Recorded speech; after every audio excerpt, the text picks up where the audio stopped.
Assalamualaikum warahmatullahi wabarakatuh. Halo Sahabat KUA, jumpa lagi nih dengan kita dalam podcast Keluarga Sakinah. Kali ini kita akan membahas dengan materi yang sangat relevan dan juga penting nih untuk kaum pasangan muda saat ini, yang mana dengan judulnya yaitu kiat-kiat menjaga keharmonisan rumah tangga. Oke teman-teman, kali ini kita telah hadir nih narasumber kita yaitu yang luar biasa, ada Kang Hudori. Assalamualaikum Pak, gimana kabarnya? Waalaikumsalam warahmatullahi wabarakatuh. Mungkin bisa ya teman-teman kita dengar dulu perkenalan dari Pak Hudori. Terima kasih Pak. Baik, sahabat-sahabat KUA, tentunya saya perkenalkan diri saya, nama saya Muhammad Hudori. Saya merupakan penyuluh agama Islam di KUA Bogor Barat ini.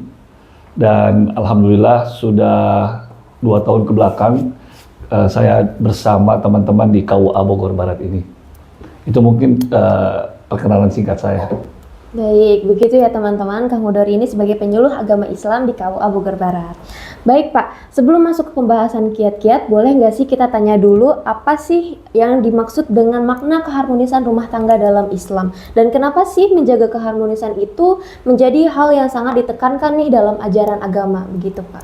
Baik, terima kasih Teh Alia.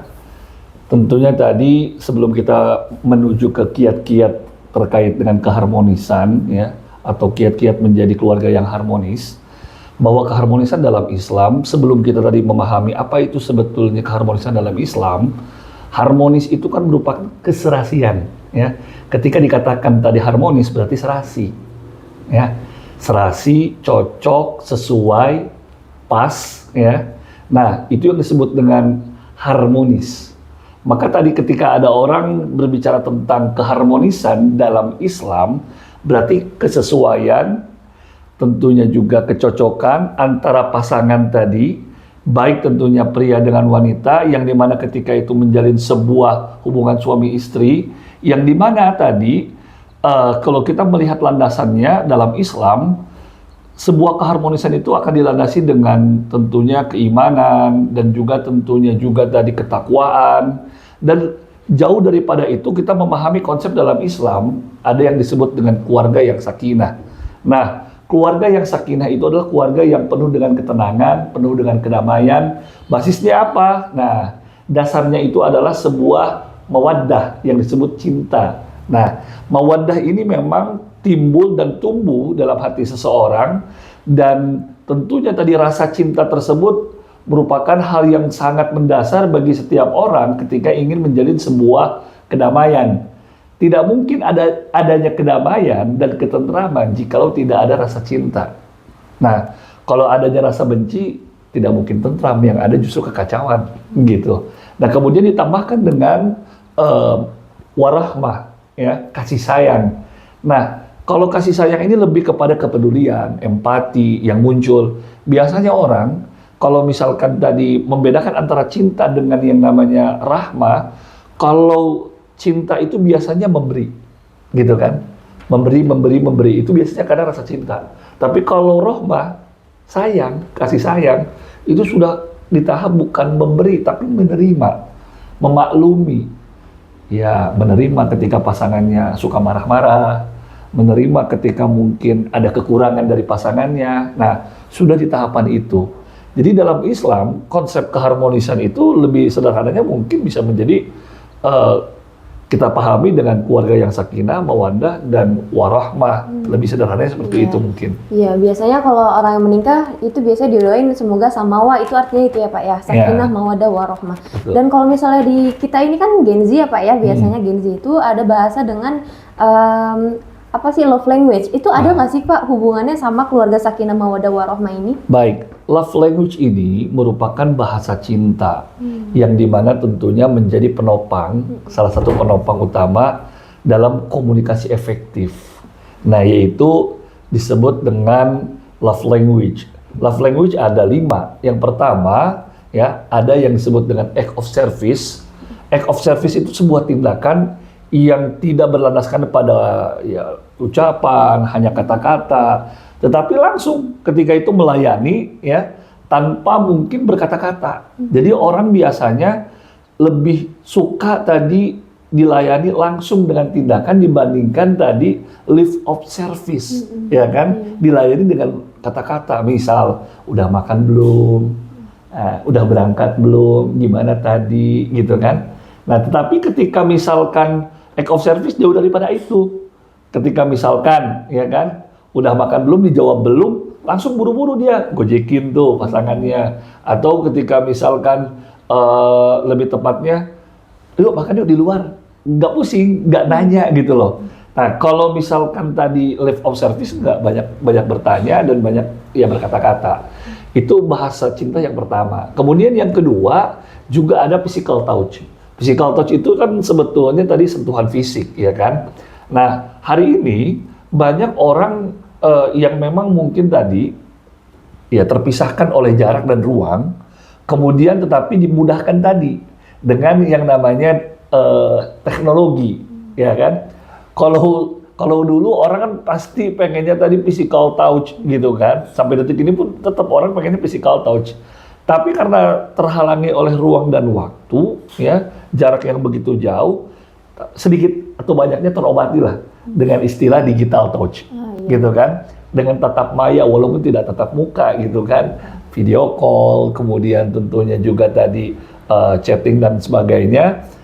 Karena kan yang mereka butuhkan sebetulnya juga keberadaan mereka gitu kan, kehadiran gitu loh.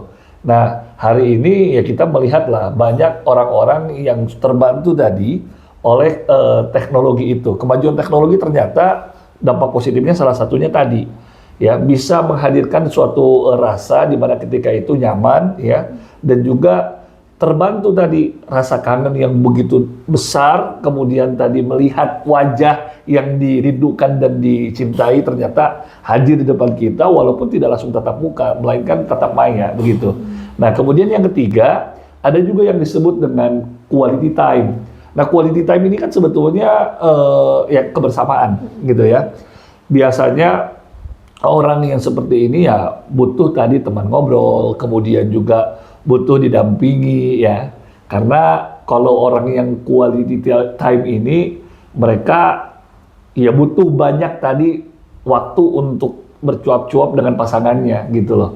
Tidak suka mungkin me time atau mungkin bahasanya sendirian, atau misalkan pasangannya kalau misalkan lagi sibuk sendiri ya kan pasti ngambek tuh. Kalau orang yang bahasa cintanya itu quality time pasti ngambek. Kenapa? Karena ya kehadiran dia seharusnya betul-betul hadir.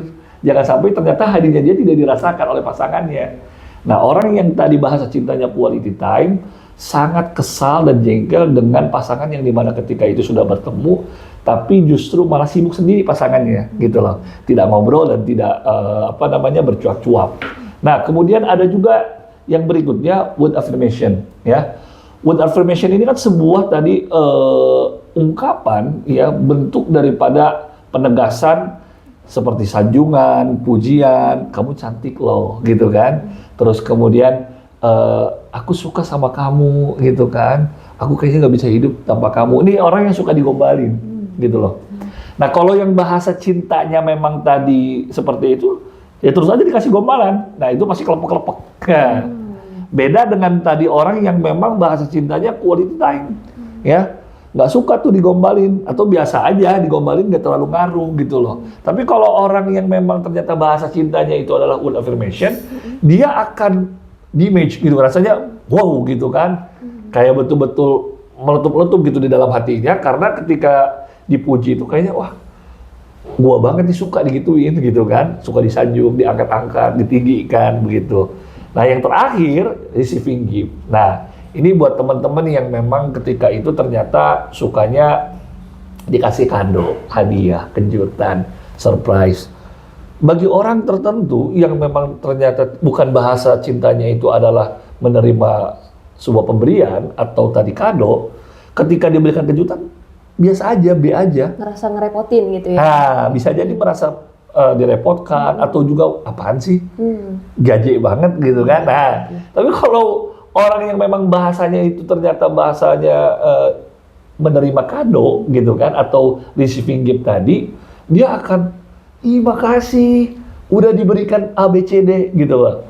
Nah, maka tadi bahasa cinta itu penting banget dalam komunikasi efektif, dan sesuaikan kiranya pasangan kita itu apa bahasa cintanya. Karena kalau sesuai dengan yang dia sukai, itu akan betul-betul sangat berdampak buat diri dia. Ya misalkan Alia, ketika itu bahasa cintanya misal act of service. Sedangkan saya gitu kan memberikan, misalkan pasangannya memberikan ketika itu bukan act of service, memberikannya misalkan receive in gift, ya beri kado, kasih kejutan, itu nggak terlalu berpengaruh, nggak terlalu berdampak. Beda ketika misalkan ternyata pasangannya juga memberikan tadi act of service, ketika lagi ya ngobrol begini, ya kan, terus di situ ada botol air mineral, kemudian diambilkan, dibukain, nah itu kan act of service, gitu loh.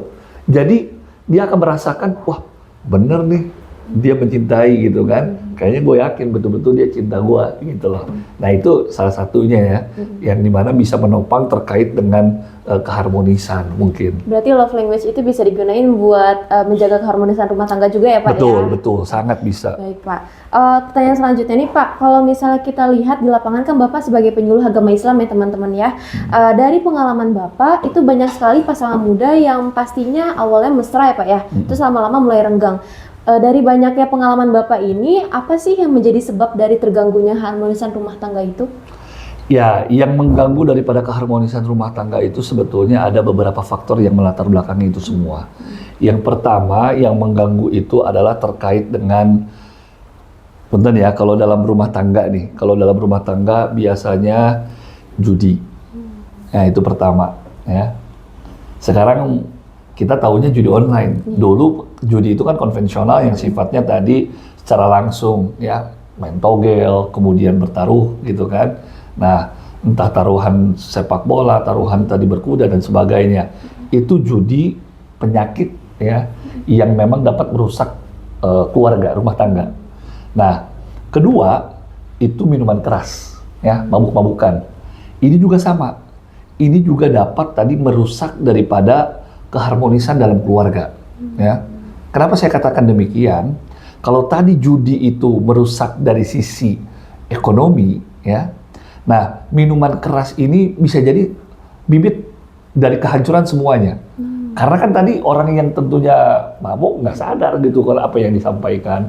Dan tentunya juga di situ ada yang disebut dengan kecanduan ya. Orang kalau misalkan udah minum minuman keras tuh ada kemungkinan dia untuk kena yang namanya tadi candu gitu loh. Nah, nggak sekali dua kali, bahkan berulang kali dia akan meminumnya gitu kan. Dan orang yang tadi meminum minuman keras ya, itu terus tadi akan berupaya ya, bagaimana caranya dia tentunya mendapatkan tadi minuman keras tersebut. Dari sisi ekonomi juga tentunya akan terdampak, dari segi kesehatan juga akan terdampak, dari segi tadi misalkan komunikasi dengan kekasihnya pun akan berdampak. Karena orang yang mabuk itu kalau ngomong kan namanya juga orang halu gitu kan ya. Orang lagi tidak dalam keadaan sadar penuh, tidak dengan akal yang sehat, dia ngomong akan seenaknya, kemudian juga dia juga akan tadi semena-mena dengan pasangannya. Dia tidak menyadari itu gitu loh. Nah ini yang bahaya gitu loh. Ini juga yang bisa merusak daripada keharmonisan keluarga atau rumah tangga. Nah selanjutnya yang ketiga, itu adalah kecemburuan yang berlebih. Ya, cemburu itu sering dibilang oleh orang tanda sayang, betul. Tapi kalau sudah over ya, sudah berlebih, ini bahaya ya. Banyak orang yang cemburu buta ketika tadi melihat pasangannya itu berinteraksi, berkomunikasi, atau mungkin sekedar hanya say hello, karena tadi orangnya tadi cemburuan, akan muncul tadi dari yang namanya over jealous kepada over protective, gitu loh. Ini lebih bahaya. Kalau over protective itu berarti kan dia berlebihan dalam menjaga pasangannya, sehingga sempat saya melihat beberapa tadi kisah dan kejadian itu bahwa orang yang memang tadi cemburuannya berlebih sampai membatasi pasangannya, betul-betul nggak bisa bergerak kalau bahasa ini mah. Jadi kesini salah, bahkan yang lebih gilanya lagi ada pasangan yang ketika itu dia memasangkan detektor kayak semacam ya apa ya, masang GPS lah biar ketahuan, ya kan, kemana dia pergi. Nah itu kan bahaya. Padahal dengan pasangan salah satu kuncinya adalah ya itu trust, kepercayaan. Kenapa penting ada trust karena akan muncul kunci berikutnya, yaitu transparansi, sebuah keterbukaan. Orang yang memang percaya, ya kan, nah akan muncul nanti dalam dirinya terbuka, ya kan. Kenapa? Ya tadi, oh saya udah percaya juga gitu kan, dan dia juga percaya sama saya, berarti ngapain saya untuk menutupi, dibuka. Tapi kalau misalkan tidak ada kepercayaan, nah ini tadi biasanya benih-benih kehancuran gitu. Nah, berikutnya yang dapat menghancurkan tadi rumah tangga itu biasanya ya, itu flashback. Ke mantan atau gimana tuh? Ya flashback yang sudah berlalu ke mantan otomatis, gitu kan. Apa bahasa lebih ini nostalgia. Nah, jadi kalau tadi dia itu tadi bernostalgia, ya kan, dengan pasangan yang dulu. Nah ini juga bahaya juga memang, kecuali mungkin pasangannya ya B aja gitu kan. Tapi B aja juga, mohon maaf, ini bisa jadi bibit daripada kehancuran dalam rumah tangga ketika sudah bertumpuk. Nah, teman-teman di sana banyak sekali orang-orang yang ketika itu dia, mohon maaf gitu kan, menganggap sepele, ternyata bukan justru diperhatikan, tapi justru semakin parah tadi gitu kan. Cik sudah menghajakeun gitu kan, disengajain. Nah, akhirnya ya tadi itu bisa menjadi penyebab kehancuran dalam keharmonisan rumah tangga. Nah, berikutnya juga kehancuran dalam rumah tangga itu simpelnya itu, kalau saya memahami segitiga tadi, sebuah relasi antara pasangan suami istri dengan Tuhan, itu semakin Anda menjauhi Tuhan, Allah Subhanahu wa Ta'ala, maka Anda akan semakin jauh dengan pasangan Anda. Contoh di sini ya, suami di sini istri, di atas Allah, ya kan? Kalau kita dekat dengan Allah ke atas, akan semakin dekat tuh dengan pasangan. Tapi kalau Anda tadi semakin jauh dengan Tuhan, dengan Allah, akan semakin jauh kan dengan pasangan. Kayak ada benang merahnya itu. Nah, jadi itulah tadi, kalau misalkan kita akan menjauhi Allah, otomatis akan menjauhi pasangan kita. Nah itu dapat merusak gitu loh, ya. Ya kurang lebih seperti itulah. Makanya ada istilah kalau misalnya nyari pasangan, katanya nyari suami lihatnya dari imannya dulu nih, gitu ya. Biar betul. nanti ini ya, keterkaitan sama hubungan antara Allah sama pasangan itu bisa ini ya, kuat ya Pak ya. Betul. Makanya tadi dilandasi dalam keharmonisan itu dalam Islam salah satunya landasannya iman, ketakwaan, ya kan.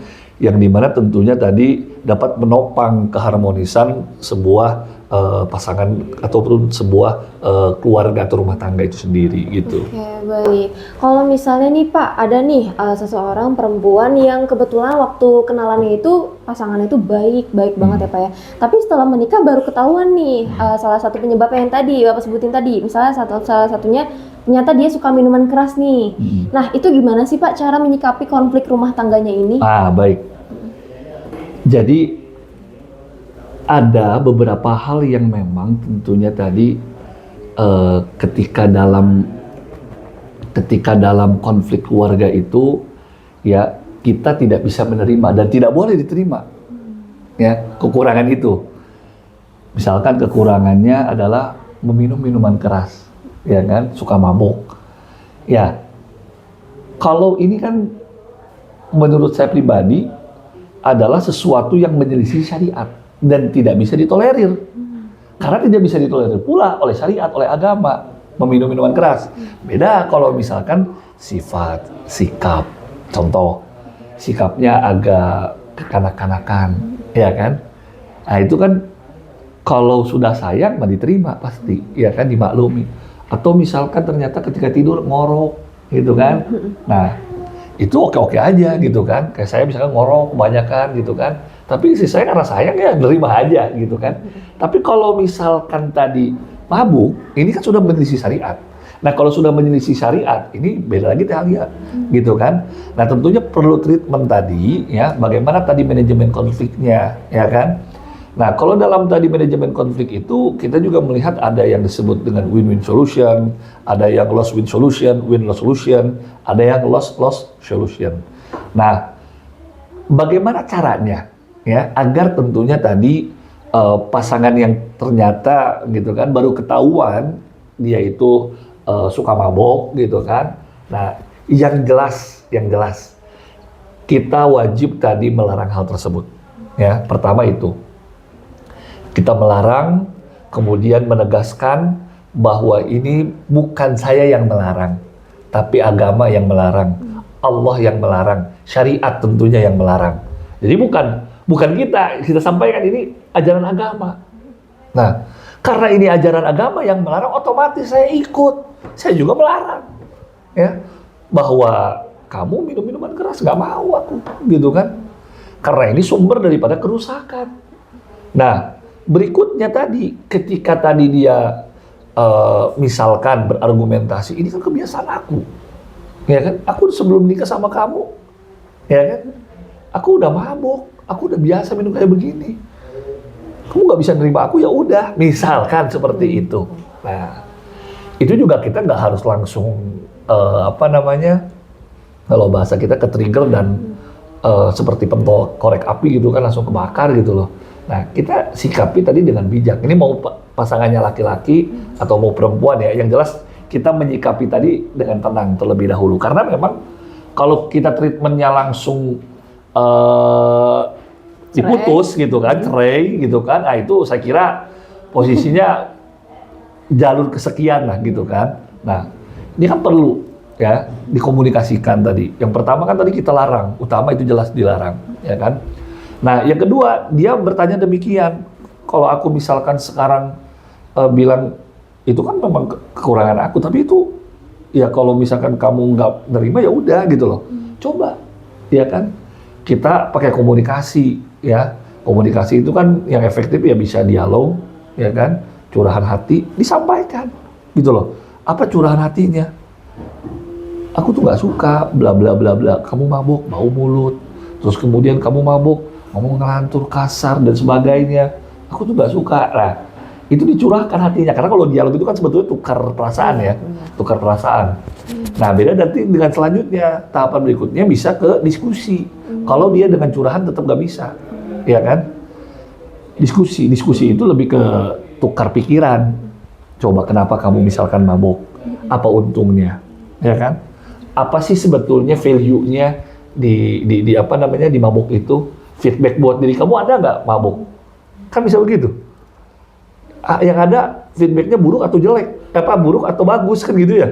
Nah, kalau ternyata feedbacknya jelek, ya ngapain dilakuin, gitu kan?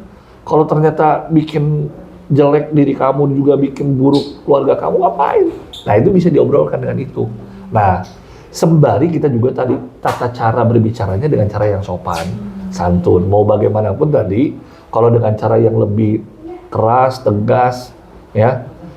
Terus kemudian ketika itu apalagi kita menghardik, marah-marah, ya belum tentu orang bisa terima. Ya pelan-pelan aja gitu kan. Ya kalau sampai tadi dibawa oleh kita tadi dengan cara yang bagus, baik, tenang gitu kan. Nah treatmentnya udah pelan-pelan lah gitu kan. Toh Allah juga ketika mengharamkan yang namanya minuman keras nggak langsung gitu loh. Pelan-pelan, bertahap. Nah kita lihat di situ ada nggak kira-kira progresnya, ya kan? Kalau misalkan dia bilang, iya aku mau gitu kan. Ya pelan-pelan tapi ya misalkan yang biasanya mungkin tiap hari minum minuman keras, misalkan jadi seminggu sekali gitu kan. Bukan kita membolehkan, tapi ya itu treatment seperti itu. Orang yang memang sudah kena ya kecandu tadi atau kecanduan itu nggak bisa kita tinggalkan langsung. Tapi bertahap. Sampai pada akhirnya ketika dia tetap kekeh dengan pendirian dia, misalkan kekeh nih, kekeh, ya mau nggak mau gitu kan, bisa kita bawa misalkan ke dokter. Karena kan itu kan akan juga berpengaruh kepada jiwa, ya kan? Kalau misalkan segala rupanya atau segala halnya kita sudah tempuh, nah mau nggak mau gitu loh. Jadi posisinya kita juga harus bisa memahami hal itu gitu loh. Nah kita lihat sejauh apa kehancuran dalam mabuk itu, dalam minuman keras itu. Kalau ternyata sampai berimbas kepada, mohon maaf, tidak menafkahi, kemudian banyak tadi hak-hak dari istri ataupun dari suami yang tidak terpenuhi gitu kan. Nah itu berhak kalau misalkan istri tidak dapat nafkahnya, dia bisa berhak menggugat cerai gitu kan. Tapi kalau sampai tadi hanya sekedar fasik gitu ya, yang posisinya tadi dia mabuk-mabuk gitu ya, nah memang kurang kuat juga, walaupun sebetulnya bisa dijadikan landasan gitu kan di pengadilan agama. Nah kalau untuk suami jelas tadi seluruh dosa kan dia nanggung, kemungkinan besar kan dia akan merasa rugi gitu kan. Nah, maka dari itu ya bisa dengan ketegasan dia kalau suami melihat istrinya ternyata memabukkan. Kurang lebih seperti itu. Oke, baik Bapak. Kan kebetulan ya Pak ya, Bapak ini kan kerjanya di KUA ya Pak ya. Nah, sebagai lembaga yang dekat dengan masyarakat nih, ada nggak sih Pak salah satu peran KUA nih yang tugasnya itu buat membantu nih keharmonisan rumah tangga orang lain gitu Pak? Oke, baik. Di KUA ini ada namanya BP4 ya. Badan Penasihatan ya, dan juga tadi pelestarian pernikahan, yang dimana tadi memiliki tusi salah satunya mempertahankan keluarga yang harmonis, ya, mempertahankan keluarga yang harmonis, ya. Jadi keluarga yang harmonis harus tetap dipertahankan. Jangan sampai tadi tentunya tadi KUA ini dirasa tidak ada andilnya gitu di masyarakat terkait dengan rumah tangga. Ya, alhamdulillah sampai detik ini ya bahwa KUA ya masih tetap melayani terkait ya permasalahan rumah tangga gitu kan. Maka di kami juga tadi keluarga Sakinah ini betul-betul kami kedepankan. Apalagi kemarin sempat viral ya tentang tepuk Sakinah. Iya, Ya. betul. Nah, tepuk Sakinah itu kan sebetulnya bentuk ice breaking aja. Jadi kayak semacam pelepas daripada kepenatan yang dimana banyak orang justru salah mengartikan seolah wajib dihafal bagian daripada syarat pernikahan. Malah ada yang bilang jadi rukun wajib baru Pak nih. Itu keliru gitu kan. Nah, tapi juga keliru pula tadi banyak penghulu-penghulu yang melakukan gimmick semacam sebelum akad dia tepuk Sakinah dulu, itu kan sebetulnya kurang bagus lah. Kenapa? Karena ya menurut saya pribadi mengganggu daripada kesakralan gitu. Nah, jadi lebih baiknya itu kita pahami apa sebetulnya tepuk Sakinah gitu loh. Karena tepuk Sakinah itu kan ya di dalamnya ada filosofisnya gitu, ada isinya, ada materinya, seperti berpasangan, ya kan? Ya namanya berpasangan kan pasti ada yang memang kelebihannya, ada yang memang kekurangannya gitu loh. Ada kurang, ada lebihnya, ya kan? Kemudian seperti apa disebutkan di situ ketika ada janji kokoh, ya kan? Ada komitmen, mitsaqan ghalidha, nah itu merupakan ternyata sebuah janji yang diucapkan oleh pasangan itu ya kepada Allah di hadapan ratusan orang biasanya kan begitu dihadiri ketika akad ya kan. Nah, di situ pula tadi ada ya kan saling hormat, saling ridho, saling cinta dan sebagainya. Itu juga sama. Itu bagian daripada pilar-pilar keluarga Sakinah gitu. Nah, jadi kurang lebih seperti itu peran KUA terhadap memang keluarga Sakinah lah. Oke, Gitu. jadi ada peran KUA sendiri buat menghadapi keluarga Sakinah itu ya Pak ya. Kita juga dengar-dengar sebelum menikah juga ada peran KUA-nya juga ya Pak ya. Iya betul. Nah KUA hadir di sini. KUA hadir di mana? Di bimbingan perkawinan atau ya tepatnya tadi di penataran ya, catin. Kalau dulu sebutnya suscatin, kursus untuk calon pengantin. Sekarang nomenklaturnya diubah menjadi bimbingan perkawinan. Pranikah di mana tadi untuk para calon pengantin yang hendak menikah gitu. Oke. Jadi kalau bedanya itu BIMWIN sama BP4 itu BIMWIN itu sebelum nikah, BP4 itu ya keluarga ini BP4 ya. itu kalau misalkan sudah ada permasalahan, kemudian atau dia butuh untuk dinasihati gitu kan. Saya ini butuh nasihat Pak, kira-kira begini. Nah, nanti itu peran BP4 di situ gitu. Ya, jadi begitu ya teman-teman ya. Untuk pasangan muda yang misalnya nih keluarganya ada konflik atau sebelum menikah juga bisa langsung datang ke KUA seperti itu. Masya Allah luar biasa sekali Bapak penjelasannya untuk materi kita kiat-kiat menjaga keharmonisan rumah tangga kali ini. Semoga apa yang disampaikan oleh Kang Hudori bisa bermanfaat untuk kita semua, khususnya pasangan muda masa kini. Dan terima kasih banyak atas waktunya ya Pak ya. Sudah meluangkan waktu untuk mengisi podcast Keluarga Sakinah di KUA Bogor Barat. Semoga kita kedepannya bisa terus membuat podcast yang bermanfaat lagi untuk keluarga Sakinah. Saya Liazana Nursa sebagai host podcast Keluarga Sakinah izin mengundurkan diri. Wassalamualaikum warahmatullahi wabarakatuh.